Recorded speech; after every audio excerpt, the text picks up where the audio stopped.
My happy task today is to introduce Paul Bové, who's already introduced this event, hence literally requires no introduction, and who has led the collective and held it quite literally, and the journal together for the past 30 of its 50 years in existence.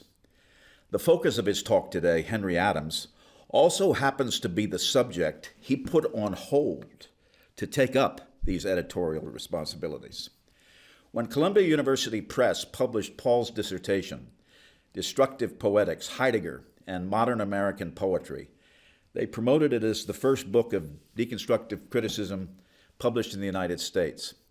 After his second book, Intellectuals in Power, A Genealogy of Critical Humanism, appeared in 1986 to, enviably for me, nearly unanimously favorable reviews, Paul assigned himself the daunting task of reading the entire of Henry Adams and immersing himself in Adams scholarship. That December, he sent me a draft of the book proposal he sketched out, and after reading it, I recommended that he apply for a second NEH fellowship to an ACLS and for the time needed to complete work on the Adams project, follow that with the Guggenheim. But in 1988, out of generosity, is still unmatched, Paul instead agreed at Bill Spanos' request. And Bill Spanos, I still feel echoing in this room. You cannot have heard Bill Spanos' voice once without feeling the echo of that call. He spoke with his whole being whenever he delivered a talk in this place. And you felt he gave all of himself. The theological notion of kenosis would have had Bill Spanos as the person who would literalize and materialize that otherwise elusive notion. At Bill Spanos' request to accept the position of editor of Boundary 2, when Duke University Press acquired its copyright and became the journal's publisher. To explain his reason for taking on a responsibility of this magnitude, and that he knew would require postponing work on the Adams book, Bové wrote, and I'm quoting, "Accepted the appointment and its renewals by the provost of Duke University because a journal is an excellent means to encourage and circulate the best work done in the disciplines. If this profession ever acknowledges service, which it should, one of the first persons who should be so acknowledged is Paul Bové. Since then, editing became his primary mode of service to the discipline, the university, and the humanities. The correlation between his decision to give up editing and his resolve to return to the Adams project he had postponed 30 years earlier also suggests why Adams remained a constant topic of conversation and the subject of at least 4 of the 5 dozen or so essays Paul published over those 3 decades. Because I know how much time he devoted and continues to devote to the now 120 volumes and counting of the journal he edited, I don't know how he also found the time to write 4 additional monographs. In the Wake of Theory, Mastering Discourse, The Politics of Intellectual Culture, Poetry Against Torture, Criticism, History, and the Human, A More Conservative Place, Intellectual Culture in the Bush Era, and the magisterial Love Shadow, the over 500-page monograph that Harvard University Press, under the tutelage of Lindsay Waters, Your Best Decision Ever, Lindsay, published in 2021. Now, I made the mistake of sharing with Paul my perhaps impertinent, possibly impudent, and surely wrong notion that the labor of writing that manuscript enabled Paul to work through an otherwise painful separation from his attachment to the position of editor of Boundary 2. Since Paul has energetically, vigorously rejected that observation, I will return it into a disposable trope and state that, like a good transitional object, getting done with Love's Shadow has enabled Paul to renew his passionate attachments to the Henry Adams Project and launch us into our 3-day celebration of Boundary 2's 50th anniversary. Please join me in this first of what I am certain will be many occasions to thank Paul for all that he has done and continues to do over this weekend. Welcome Paul back to the podium, the talk on Henry Adams' Democracy in America.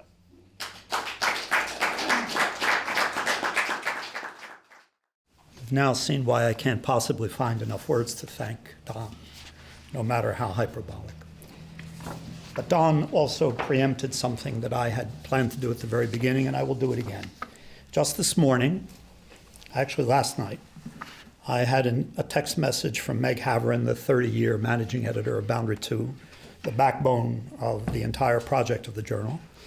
And in her text message, she said to me, "Don't forget the copy of your agenda." Those of us who are part of these long histories will know what that means. It means that she has prepared everything for 3 days of a meeting, and I have been careless enough to forget everything that she's planned and ignored it. She then said, "Please tell everyone there that were it not for COVID, I would be there." And she asked me finally to start my paper. She said, "When you start your paper, tell everyone from the journal who I will not see that I love them for having worked with me." So I'm doing what I was asked to do. This is a draft. It's not even a draft. I shouldn't call it that. These are pages from my extraordinarily long number of notebooks on Henry Adams. And it's perfectly possible that you'll hear this and you'll decide that as such they should remain forever in my notebook, never to be seen again. They're in my notebook because you'll see that in these pages what I'm trying to do is actually some work on the text. And so this is the product of essay. This is not the result. Okay, although who knows?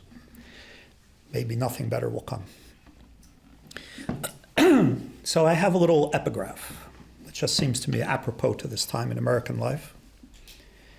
I quote from The Education of Henry Adams, this line: "Politics, as a practice, whatever its professions, has always been the systematic organization of hatred."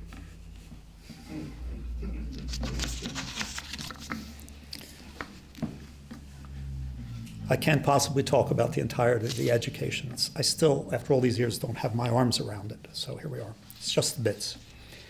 Chapters 16 and 17 of The Education place two pivotal moments next to each other. In the first, that is chapter 15, the Adams figure, and I'm going to use all these little circumlocutions because I can't solve yet rhetorically the problem that there are at least three different points of reference to the word Adams. There's this biographical character called Henry Adams. There is the character in the book called Adams. There's the speaking voice who is not ostensibly the older Adams, writing, as it were, a Bildungsroman and reflection. And then there's also another narrative, but at least three of them are to be called Adams. So I have no easy way to separate them. So I'm going to use circumlocutions like this. In the first, that is chapter 15, the Adams figure, that is the character in the text, thinks over his encounter with Darwin. But you see, as soon as you say that, it's also the narrator that's, of course, thinking it over.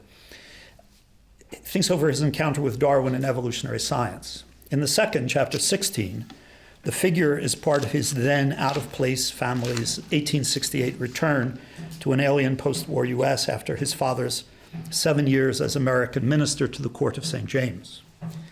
Chapter 15's interest, that's during the Civil War, of course. Chapter 15's interest involves the influential English geologist Sir Charles Lyell, whose study principles of geology went through 9 editions after 1830, developing a theory of the planet's uniform change. In 1867, when Lyell published his revised 10th edition, he went to the American legation in London to talk with the young Adams, who had been, and now I quote Adams from The Education about himself, the young Adams who had been, quote, a Darwinist avant la lettre, before the letter. Lyle had made substantial changes in his new edition, arguing for continuous geological change that contradicted the catastrophic theory of historical discontinuity developed by Adams's Harvard professor Louis Agassiz. Lyell's predecessor, James Hutton, had influenced the younger Darwin's early theorizing, but Lyell's new edition, under the influence of Darwin's developed thinking, extended uniformitarian anti-catastrophism, that's the phrase, uniformitarian anti-catastrophism to a universal theory. The Education puts the implication of Lyell's new thinking this way, and I quote again, "The Darwinian doctrine grew in stature." I'm not sure I can read this with the proper tone, I'll try. "The Darwinian doctrine grew in stature. Natural selection led back to natural evolution, and at last to natural uniformity. This was a vast stride." End quote. I can't do the diminuendo, I'm sorry. Lyle sought the young Adams's help in getting his new edition before an American audience, representing himself in the Education as, quote, altogether ignorant. The then 30-year-old American nonetheless wrote an extended essay which appeared in the North American Review in 1868. Now, two aspects of this essay interest me, us, especially for the role it plays in the Education. The first, to which I will return if time allows, is the facility with which Adams stands up the character Adams as a figure opposing his own intellectual, verbal, and evaluative practices. We notice this in the delicacy of tone in which the indirect discourse of the internal Adams speaks of his purpose and attitude. The character is a verbal experimenter and a conceptual dramatist. The second interesting aspect concerns the lines of thinking and writing that develop in the doubly posed situation in which the character tests the words and thoughts and values allowed to come to his mind as if together they were an object under investigation for measure, with all senses of that word. The second aspect would absorb our attention even if we did not notice the first, although it sets the key for the task at hand. From the depths of his ignorance, Adams announces that he intends, quote, only to deal with the theory, end quote, of Lyell's writing, which begins with the conclusion drawn from observation and data that, quote, natural influence is now at work, had always been at work in changing the earth, and that no, quote, extraordinary agents accounted for what seemed disruptive or discontinuous change within natural history. Adams is not surprised that Lyell's theory arrives at a self-proclaimed anti-metaphysical conclusion, justified by decades of careful, cumulative, and systematic observation and analysis. Adams calls this accumulated consequential knowledge, quote, nothing unreasonable or extravagant, bald, prosaic. What makes Lyell so interesting to Adams this is a question to you. What makes Lyell so interesting to Adams that he not only spends 6 months mastering geology to write a major essay, but also places the encounter with Lyell near the center of the Education? This question invites a complicated response, a polyvalent or multifunctional set of explanations that might typically locate this interest in Adams's biography, his intellectual development, or a broader story of his place within the ideological formations and functions of evolutionary thought and modernity. There is actually a book on that topic.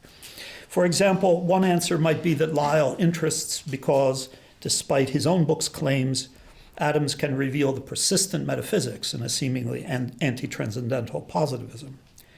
Despite Lyell's refusal to bother himself with origins or causes, the very established fact of uniformity of causation functions, as the narrator says in the Education, as, quote, the very best substitute for religion, end of quote. This metaphysics obscures the discontinuities not only in the phenomena of nature, see the glacial age, but obscures the differences between the prehistorical and historical age, that is, the age of the anthropos. Adams has a residual sympathy for catastrophe. Positivist, that is, historicist responses to the Education are common in mainstream scholarly and public discussion of Adams.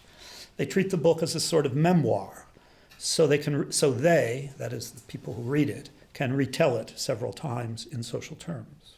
Correspondingly, they treat its content as the imitation of thought in prose art, as guided by, quote, historical markers, end quote, at its semantic level, as an attempt to contextualize, categorize, or, I dread to use this word, allegorize it, within frames that reestablish commentators' mainstream concepts as useful for survival, for meeting desired ends. The education makes such approaches illegitimate on the terms of the very narratives, now I refer to its semantics, they rely upon. The virtue of Adams's poised experiments is mockery and disillusionment. It should make readers uncomfortable, and so requires constant and considerable smoothing erasure. It creates enemies who damage the art with propaganda or repeat familiar middle-brow social stories so easy to enjoy that they just push the threatening revolutionary art that's on offer. Chapter 15's mock review of establishmentarians' habits and their consequences goes along as a discussion of the best geological science in company with a standard line of alert questions a doubting ironist, unsatisfied by positivism become metaphysics, would pose and leave apparently unanswered. In this scene, we see some of how Adams's art works. Cool writing enmeshes mountainous piles of mastered knowledge in words and style that make fools of the confidence, ENTS, that raise or spread the piles. Remember that the frames or concepts that guard and produce knowledge and its value as capital persist because they seem, or they are felt, or they are believed, or asserted to be essential to the survival of those invested. They are, in short, naturalized. Now I'm referring, of course, to William James. They are, in short, naturalized as old knowledge. One part of its charm lies in the education's persistence. It's hard to say that the education is charming, but I couldn't resist.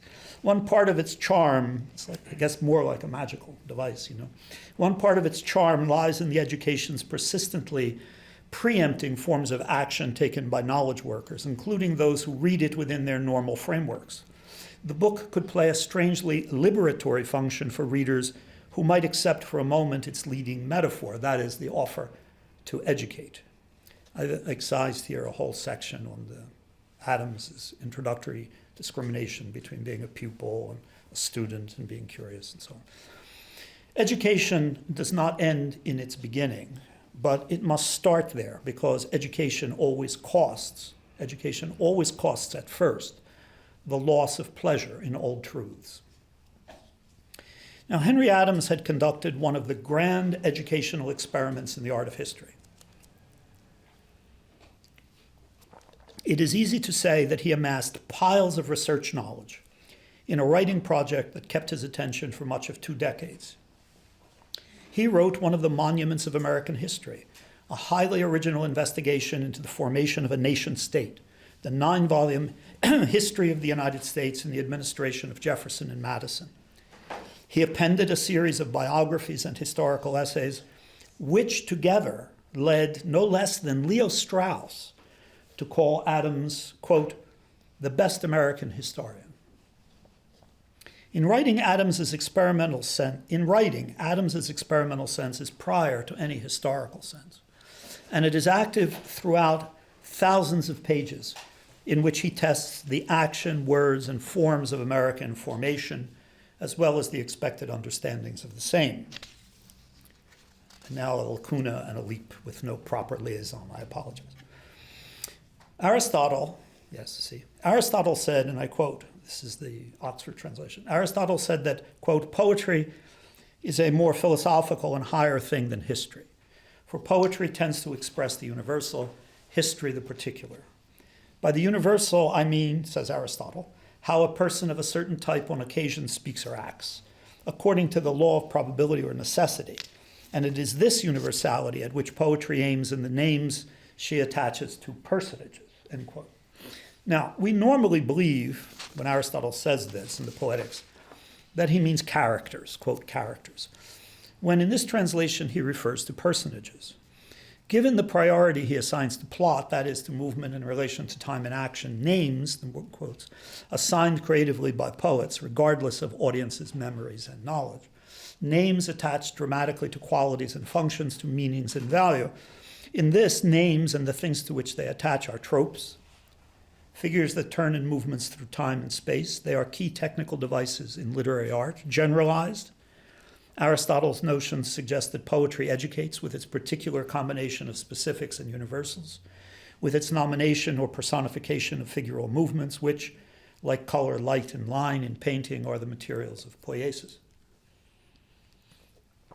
Based on his analysis of Sophocles and Attic tragedy, Aristotle also said, according to his note-taker, that poetic art uses its materials with full knowledge of their historical and figural burdens and possibilities, because to be a poet is to be competent in the particularities of poiesis, which lie outside the aspirant reach of historicizing ambition. Adams works poetry as education, not as autobiography, memoir, or social history. He works it as education to ends specific to the energies and ambitions enacted in this particular effort of mind and imagination. Along the way, and as part of formed education, his poetic unties the bonds and boundaries that hold the frames readers and scholars bring to and define it. If we have a moment, you'll see this in more detail. I'm going to refer to the writing of Alfred Kaizen. For a moment, let us allow the reader a place in our discussion. Adams misleads a normatively illiterate reader into the weird writerly games his text plays with the normative aesthetic modes for understanding art common since the late Enlightenment and early Romantic periods, in Europe, of course. The first gentle intimation that the text is weird comes with its, quote, editor's preface, published over the initials HCL. For Adams, his former Harvard student and the later Massachusetts Senator Henry Cabot Lodge, who did not know that his was a name in Adams's game. So when Lodge saw the book, he saw that he had written a preface to it. After Adams's death, when the Education appeared in print, Lodge agreed to play, and the editor's preface gets us going along a chain of twisted tropes and conventions far more important and interesting than the oft-told history of its writing, private printing, and circulation.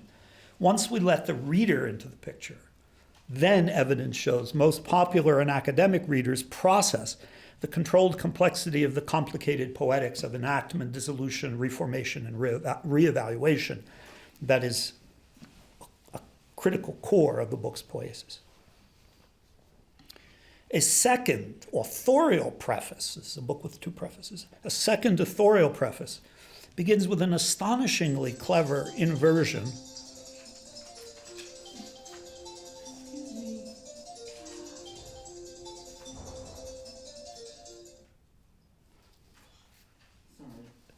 A second authorial preface begins with an astonishingly clever inversion of Rousseau as an example, by which the voice of the text, in the second preface, the voice of the text seems to announce itself as one of those few who, like Rousseau, educate by showing themselves, quote, before scholars as objects more vile or contemptible than necessary. You might think this would have cautioned some of Adams's more hostile readers, but it hasn't. After a brief mention in this preface, second preface, of Benjamin Franklin as a possible predecessor in the business of modeling self-teaching, the text returns to Rousseau because, quote, again, he, Rousseau, erected a monument of warning, and this is one of the amazing statements here. Rousseau erected a monument of warning against the ego. And thanks to his work, he goes on, the ego has tended steadily to efface itself in our culture. Now, this curious casting of Rousseau, weird again, this curious casting of Rousseau against the grain has led to predictable but untenable counterfactual claims that Adams's Education is the autobiography of failure understood as the disappointment of a disempowered class. The Education knows the specific literary storyline or trope that forms these conventional defensive assertions. It knows their texture as normative language practice. It dissolves them, riffing on character, for example, on realism, on notions of self and subject, turning it all into mannequin, the bare bones figure overlaid by the shards of previous creations in the then now made visible by something like physics' transformation of matter into energy. The mannequin comes, of course, famously from Carlyle, Sartor Resartus. At that moment when Teufelsdrock, mulling on the absurdity of duelists in the eyes of God, quotes from, quote, old Hugo from Trimberg, this is the quote within a quote, God must needs laughed outright. Could such a thing be, to see his wondrous mannequins here below? End of the double quote. So since objects are energy, the student of Lord Kelvin's third law, that is atoms, turns the heisted trope now to recall Kleist. The, quote, young man, end quote, nothing but, quote, a certain form of energy, comma, end quote, says that, and I quote again, the mannequin has the same value as any other geometrical figure of 3 or more dimensions, which should be used for the study of relations. End of quote. This is the preface. Adams writes Rousseau's metaphorics through analysis as a cubist might, exposing the underlying geometry of line where modern habituation would insist perversely, that is habitually and allegorically, on the self-evident normalcy of the organic body subject. Now, all this comes before the body of the education. Sorry, Don, I need to find a clock so I don't talk forever. There we go. All this comes before the body of the education, having removed from it the aesthetics of self-making and the constant legitimacy of historicist and formalist allegories as much as it does the attraction of the Bildungsform. Nonetheless, in practical terms, the book has had little success. Thinking of you, Jonathan, here. Nonetheless, in practical terms, the book has had little success in protecting itself from intellectually and socially normative approaches, narratives, and ideologies. Publishers and reviewers, for example, continue to subtitle this book an autobiography. Academic scholars and politically engaged critics across the ideological spectrum have doubled down on the idea that the education is either a memoir or an autobiography. In this trivial point lies a dangerous politics. Alfred Kaizen, a name possibly forgotten by many of you. Alfred Kaizen, to take one example of an engaged academic critic, writing in the New York Review of Books, claims that in the education, the author, and so potentially the reader, finds the psychological and social satisfactions missing in real life. According to Kaizen, Adams has written an autobiography from personal need in an unwelcoming social world. Quote, Kaizen, the community that Adams could not depend on in life he tried to create through the education, which like all classic autobiographies was written to help the author contend with his life. What Adams could not find in his own culture, he found only in the imaginations of past time and in society as friendship that he so brilliantly sustained in his letters and his autobiography, end quote. Official culture has taken this line so often that we can safely say Kaizen represents a consensus, that Adams's book is an act of elitist nostalgia for personal, political, and cultural authority lost to the mass politics of industrialization, which makes its culture from money, popular communications, and the uprooting mobility of the railroad, internet era, and carried the unsettling marks of hybridity. People at this point almost always refer to Henry James's remarks about the hybrid nature of New York the moment he comes back to the city. Kaizen adds that American elites from before industrialization and the Civil War lost contact with each other, that is, they lost their class coherence, because they dissolved as a meaningful unit into the practices of the new economy. Adams's own brother, Charles, for example, became president of the Union Pacific Railroad. They also lost their leading position because, again, according to Kaizen, they had no contact with the masses, since unlike English Tories, American cultural elites do not live on the land and have no tie to workers.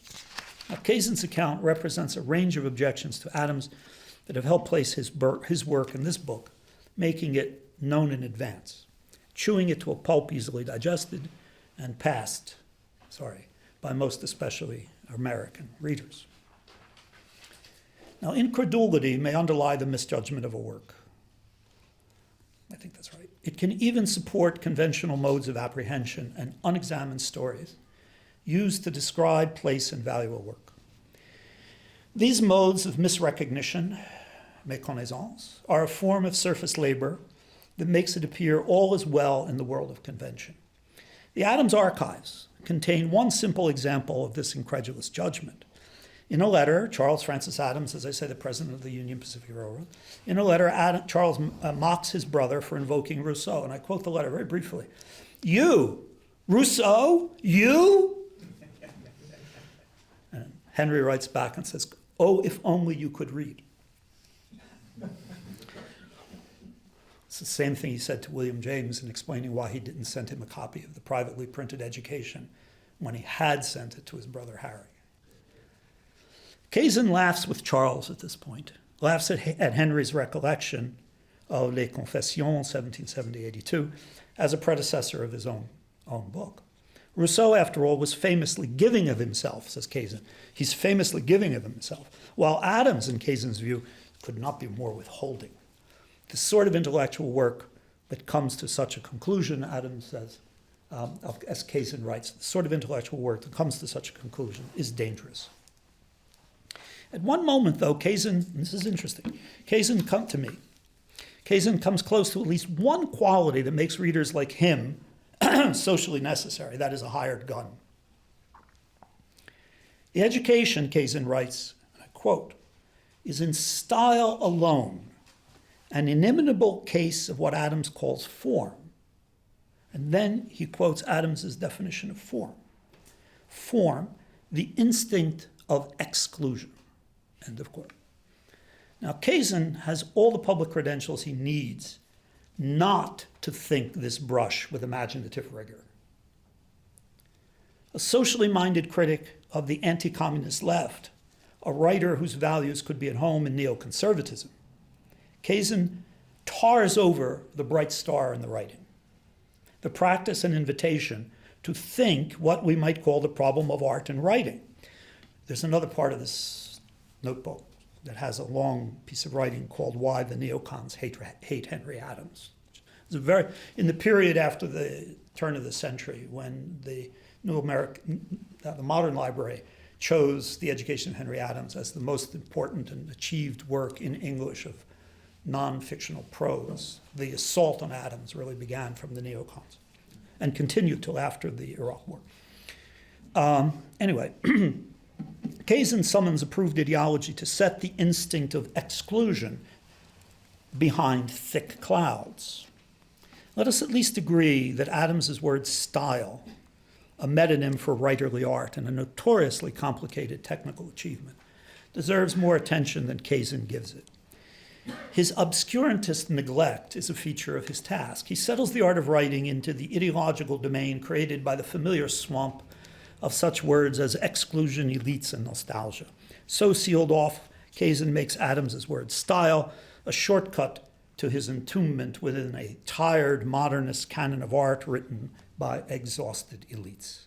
In fact, and with little ironic sense, no ironic sense, Kaizen talks about Adams in terms borrowed from T.S. Eliot, Adams's distant cousin, through whose wasteland Kaizen sees Adams creating his, Adams' needed real community within the long historical union of traditionalists across time and space.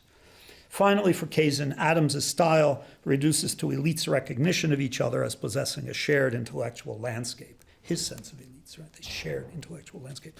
The exclusion of form for Kaizen is reduced to the mere exclusivity of social class. Quote, when whole classes hitherto, and races, hitherto not regarded as fully human, this is following on the necessary invocation of James in New York, when whole classes and races hitherto not regarded as fully human suddenly assert themselves in the famous, quote, community of thought, end quote, on which society has so long prided itself, turns out to be the ideal of a tiny elite, one that it has possessed only in forms of ritual, end quote.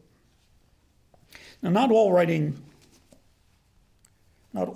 on Adams belongs to what I am calling here the Kaizen line, but with a few significant exceptions, most scholarly writing moves in parallel. Most of the small number of scholarly writings on Adams since 2000, and it's a very few, emphasize the problem of autobiography. On the verge of the new century, well, I've already mentioned this. We will pass over the neocons.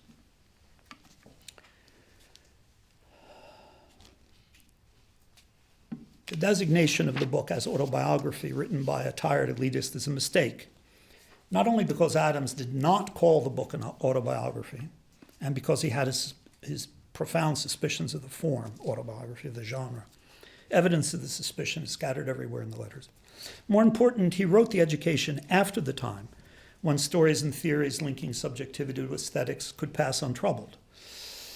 Those of us who remember the now dead theory movement will recall Paul de Man's essays on Kleist. We would recall Adorno's notebooks on Beethoven, especially his writing in the late style, as among the essential critical writings that laid out the end of the aesthetic subjectivity link as a viable function within culture and art. As I suggested earlier, sorry, this is a reference to something else.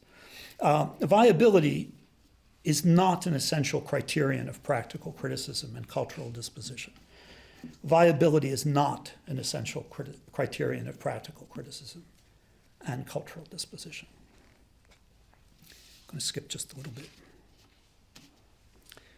In The Education, relationality, a term which attaches to the mannequin, is a name for the ruling trope, one of its ruling tropes.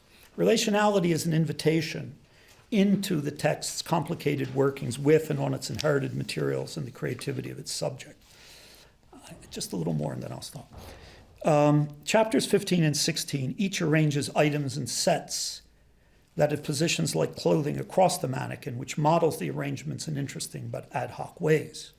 So 15 lays out this narrative version of Darwinism, as Adams titles the chapter, in the form of a travelogue.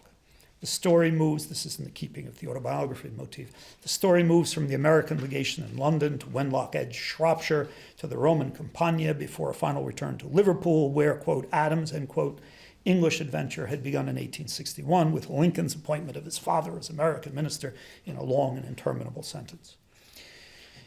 The book reworks this very old and much used trope of travel, uniting incident with experience. Superimposed on the travelogue, however, is the story of intellectual inquiry in the form of writing.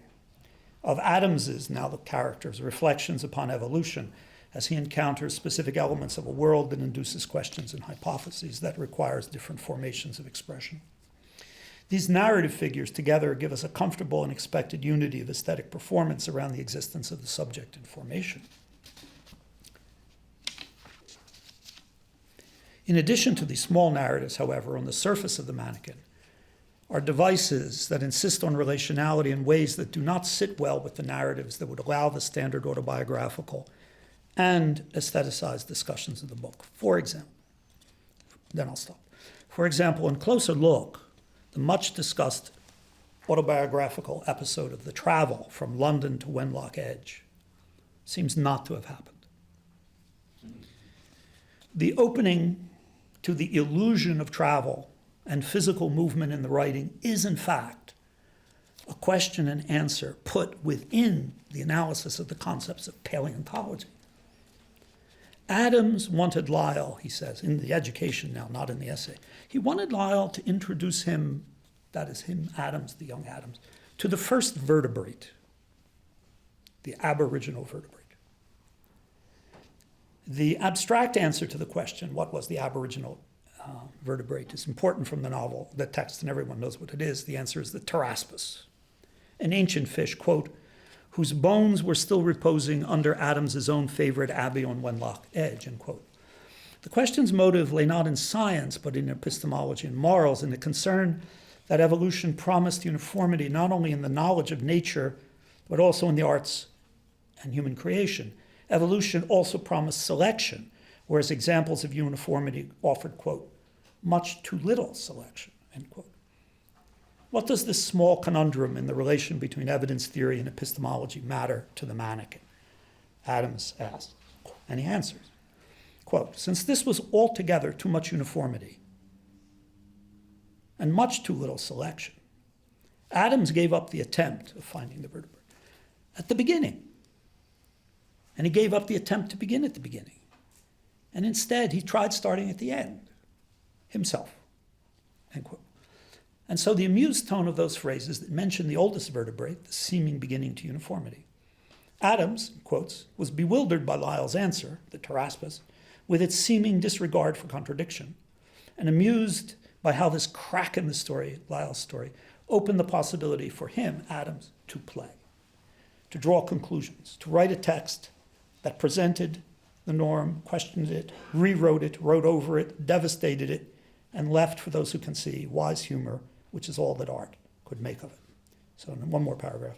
In his imagination, then, Adams travels to the edge, Wenlock, only to discover, quote, the absence of evolution at the beginning. In quick juxtaposition, we get, in the sentence, the absence of evolution, in quick juxtaposition, we get, quote, it was better marked in Egypt, end quote.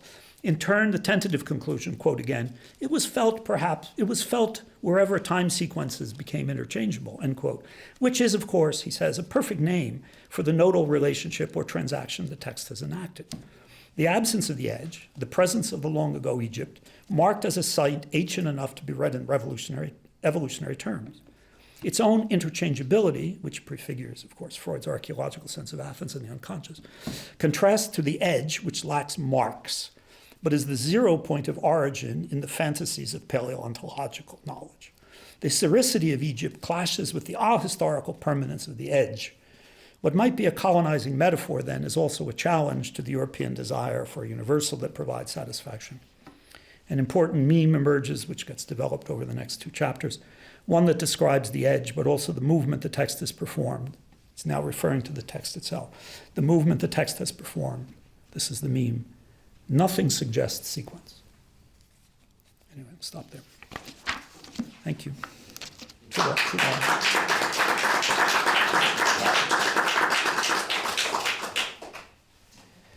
Is there time for a question? Does anybody have anything to say? I mean, I apologize. As I said from the beginning, this should probably still be in the notebook only, but it's the courageous form of the Boundary 2 Collective that they listen to people talk to each other. Yes, John? Paul, if I may ask you something that arises only obliquely from the text that you read, but in encountering your critique of the American response in its ordinary and elaborately ordinary form, I was led to wonder, is there a notable response outside of the U.S. to Adams's writings? Yeah, well, that's very interesting. There are very few English scholars who've written about this particular book that I've been able to find in the last 20 years by searching such places as JSTOR and so on, right? The Henry Adams Society, which is rooted at the Mass Historical Association, may be one of the reasons for that. There is a body over time of French commentary on Adams, and that has a lot to do with not this book, but with Mont Saint-Michel and Chartres, where that book is often taken in what should we call it, art historical terms, and sometimes discussed as an example, representative example of the difference between American aesthetic and French aesthetic. The case that was sort of jumped into my mind to wonder about was, it was such a revelation to discover, apropos Melville, that in the 1930s, Carl Schmitt and Ernst Junger in their correspondence had been eagerly discussing Benito Cereno, for instance, which still had at that time no real reception in the U.S. Well, I don't know of an equivalent. The only thing that comes near to this in that kind of European discussion would have been Leo Strauss. And then, who I referred to briefly. Right. Where does Strauss say that? I have to look at my notes. I will find the note to tell you. Pretty late. U.S. Strauss. The other person I think who matters here, although again in the U.S. context, but with an international attention, is Mumford. Right? Because Mumford makes an enormous amount of Adams. Right? And he does it for his own particular reasons having to do with technology, but also having to do with the utter collapse of the American intellectual class. I've forgotten, I wrote about this someplace. I did. I wrote a paper on Mumford on Adams. And I cannot remember where I published it, I'm sorry. But, Mumford, the form of Mumford's response, the form of Mumford's essay, it's a standalone essay, is as an apology to Henry Adams for the abuse heaped upon him by American readers. And an apology necessary, in his opinion, Mumford's opinion, because Adams had been so prefigurative and so analytic, so diagnostic, that had he been paid some attention to, intellectual classes in the US could have refocused the purposes of their work, the external, historical, social, and political purposes of their work. And if I can remember where I published it, I'll send it to you. Maybe somebody else remembers where I published it. I don't remember. Yes, Bruce? There's something about the general occasion of us meeting the 50th anniversary and so on that may suggest this line of questioning, if it's not really a line. Certainly about this elites and nostalgia. I mean, I feel like those of us who are tenured of our generation are a kind of disappearing elite in a elite of sorts. You know, in a profession that it's easy to see, you know, suffering from catastrophic change. When 3/4 of the teaching is done by people, you know, who are not tenure track and so on and so forth. I think everybody knows this. And I found myself wondering whether the word elitism could be possibly reframed as at least part of the framing materials of your case about Henry Adams. Put it kind of dialectically, whether there's anything in the Kaizen view of Adams that you think could be salvaged if reframed, that you could kind of acknowledge, see the value of, and say, well, yes, but there's something in the nostalgic elitism of Adams that we could look at in a different way. Well, I have... I mean, is that... Yes, no, the question is absolutely clear and coherent and purposive. And it's something I've thought about, and I have thought about it to the point of what I think is an answer. First of all, to say of Adams that he is a nostalgic within an elite, an elitist in his nostalgia, is a preemptive interpretation of the text. And I am busily trying to not let that particular frame stand without some harassment. Secondly, I have intentionally played this word elitism here as a loud stop.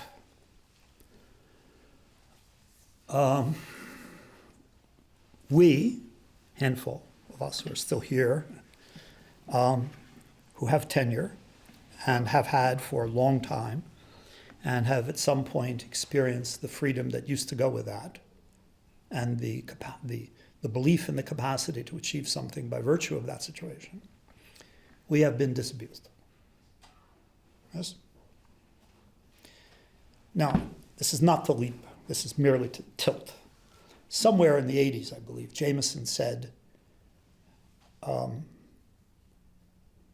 in what he calls late capital, the intellectual classes are being proletarianized. Yes? No. What I am saying is, and this is an objection cast at those who say of people like us, and I have this statement made to me repeatedly, that we are dying privileged elites. I say, we are dying and we were privileged, but we were well-paid necessities of the state. There sits a person with whom I am deeply familiar, whose funding at the University of Chicago for a PhD came under the National Defense Education Act. Yes?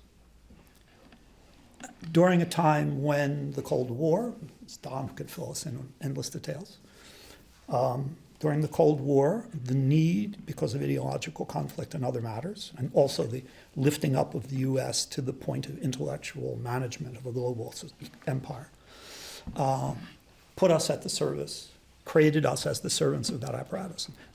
Unfortunately for that apparatus, we weren't always good servants. Right? But to say that suddenly the proletarianization occurred, while correct in its form, we understand what it means to say that untenured casual labor is proletarian in a way that you and I have never been well, you perhaps for a moment, but you, yes, the two of us, generally speaking, never have been proletarianized in that sense. Although in my place, it may happen before I actually retire. But it is to be ahistorical in a bad way, to be in an abused situation, and I'm not denying the abused situation, and to say to us that we are privileged elites. We were created to certain functions. The corollary now would be to recognize how the ruling financial powers of the banking and Silicon Valley industries, in agreement with large corporate interests and the US state in its geopolitical competitive spirit, right, needs people who work in those areas of data, artificial intelligence, related fields, pharmaceuticals, and so on. And so is privileging and producing elites who do data science and so on, while we are poor residues, easily picked and picked on. So I press the stop elitism as hard as I do, precisely not to acknowledge that. Now, you could say to me, you should explain this somewhere. You should explain this somewhere. Yes. And I probably have published it and don't remember where. But that's my answer, right? I won't allow the apparently settled right of speech to make a claim of authority that is in fact an act of censorship. It is akin to my seemingly willful arbitrariness to apply the word master to Rembrandt in the essay on the Bathsheba in Love's Shadow. Right? So it is being a bad boy. Yes. Stop it. Well, first of all, thank you for opening up your note to us. But I think this incredible exchange may color what I was going to ask, which I was going to ask mostly out of my need to clarify something for myself, which I'm hoping to do by rebounding off of you. The pivotal word here is obviously poiesis for me. And I'm gathering, I think that was very clear, that you're disputing that this text is a poiesis of self in the classic way of the autobiographical gesture, right? And given the first part, or at least which is at least half, which with the quote scientific part, that is my language.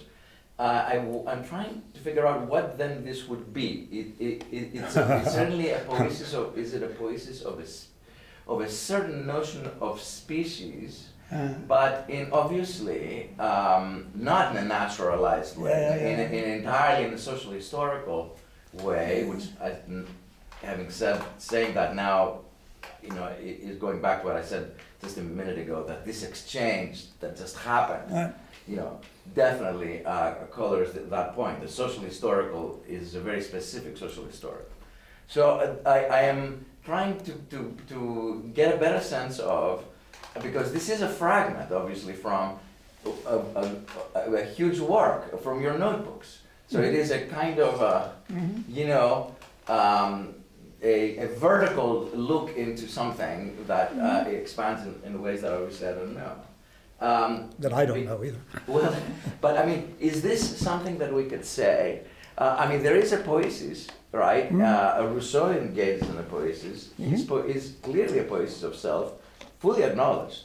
Self-fictionalization. In fact, he kind of he says so, including myth, even saying myths that we don't know if they existed or not. So I'm asking again the question I'm trying to clarify. Is it a poiesis of a certain notion of human or an intervention in the discourse about what is human? Obviously a very specific historical circumstance, the particularity is crucial. Yeah. I haven't, there's several reasons why I haven't finished this project. One of them is that I cannot tell you what the education of Henry Adams is. That's kind of fatal. Right? I don't, when I was playing a game, of course, when I said I don't have this is an essaying, process. I can't tell you what I think the education of Henry Adams is. But I can respond to certain elements of your question because they hit on things that have provoked me to think about the book in certain ways, right? Here's a version of your question, keeping Kant in mind, right? Is this an anthropology? Right. Yeah. That would be the right, yes. All right. Okay. Question. Then I could say to you in return, or say to myself, as I do in return, is the Demoiselle d'Avignon anthropology? Right? I would be tempted to say yes. But I'm not sure how to think about all of those things. I think clearly, and I also want to say another thing which is kind of difficult for me to describe. I don't think there's anything about this book. It's very hard to defend, and I wouldn't want to try and do it now. But I don't think there's anything about this book which is essentially declarative. Right? I don't think there's any statement in it about. I think that particular prepositional positioning for the functioning of the book is irrelevant. Right? Which is why I think I cannot give any ground to somebody like Kaizen, who says the book is about and emerges out of, But you're a reader of this book. This book provokes a certain Gnostic to go.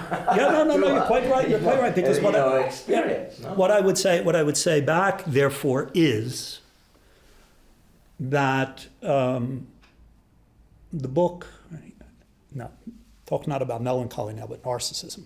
The book is in fact valuable because it interests me.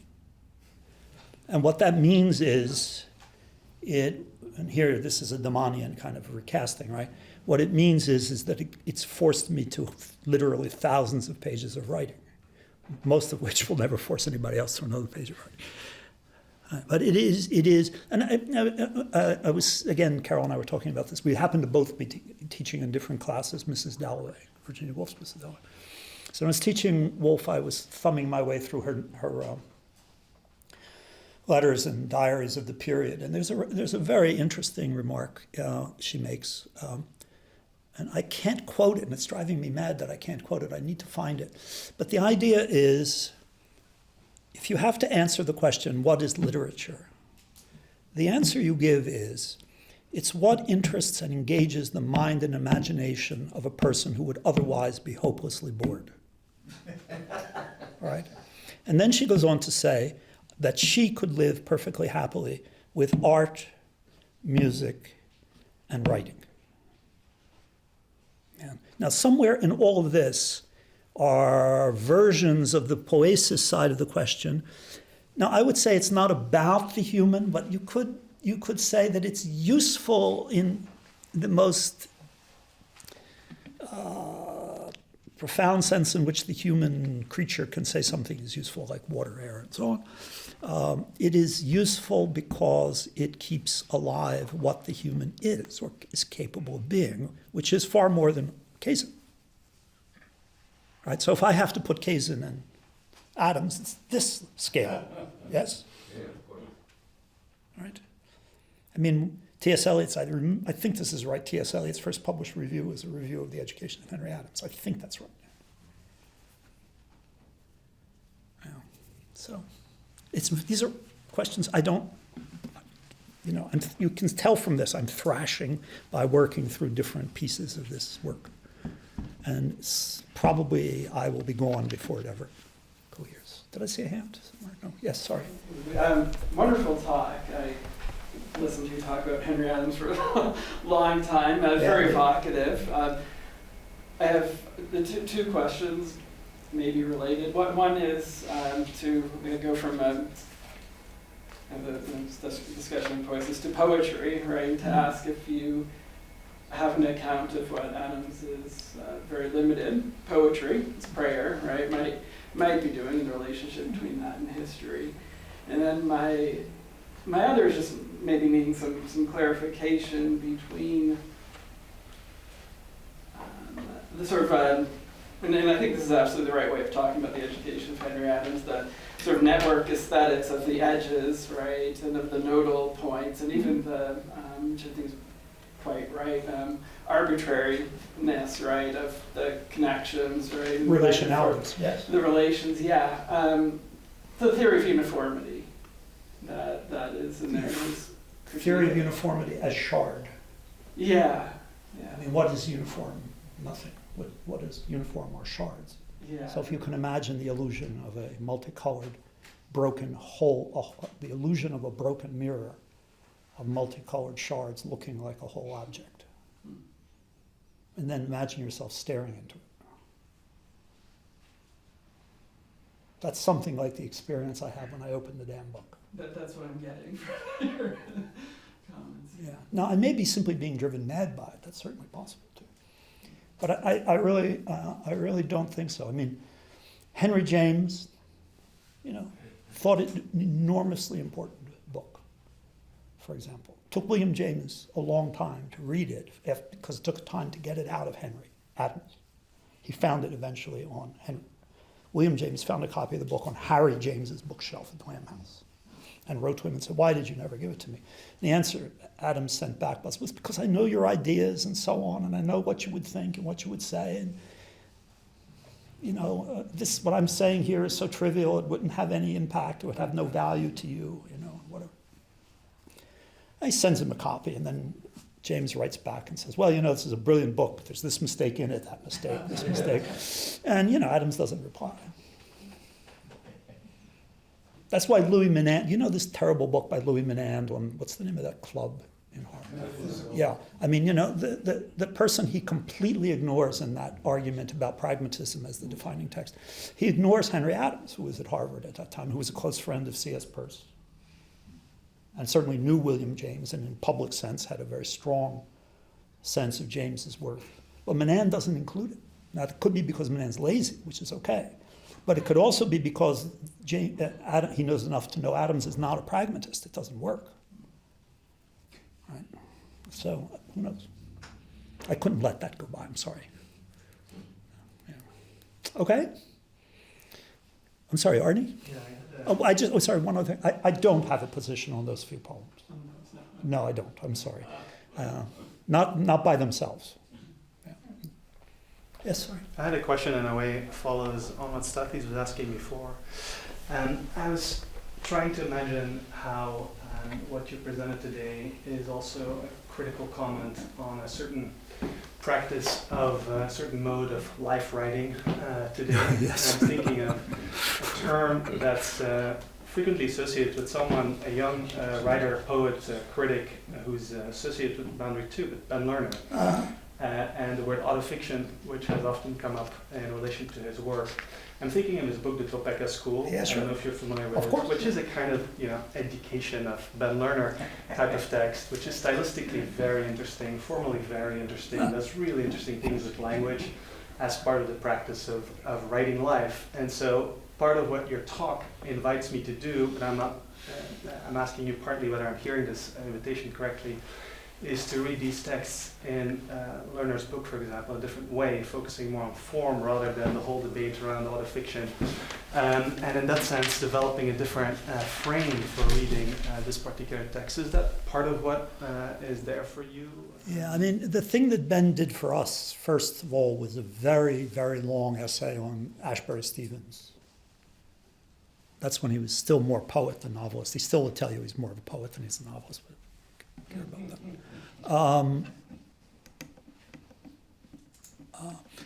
I guess my answer to that would go something like this.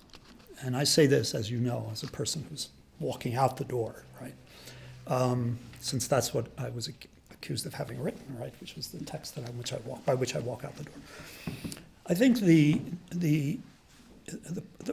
proper way to deal with Ben or anybody else, I suppose, is worth dealing with, is is to ignore the standing frame of reference and not to say, as I've just said, for example, it's contrary to that or something. Because that's a waste of time, I think.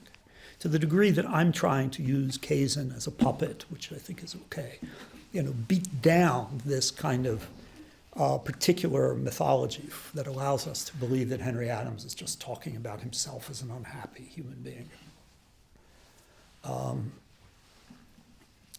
That's a problem because it tells you something about what's fatally wrong in our culture. I mean, I said at the beginning something that nobody picked up on, perhaps, which is that I think this particular way of talking about Adams is dangerous.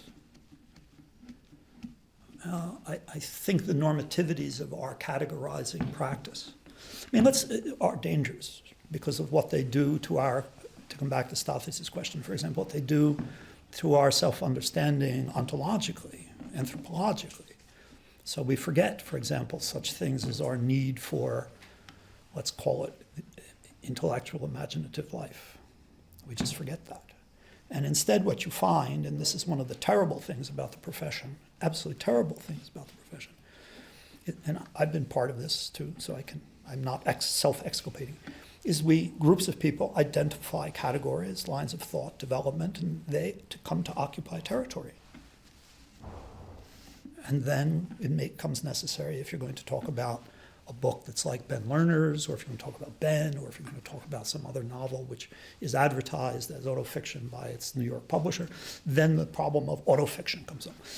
In another notebook, I actually went through the boringly catastrophic waste of time of reading all of the scholarly essays listed in the MLA and JSTOR arguing about how complexly problematic the education of Henry Adams is as an autobiography, and how many challenges it poses to the theories of autobiography, and so on. It had become itself an utter dead end of an intellectual industry by which people like me could add essays to their CV, which, like me, they could forget.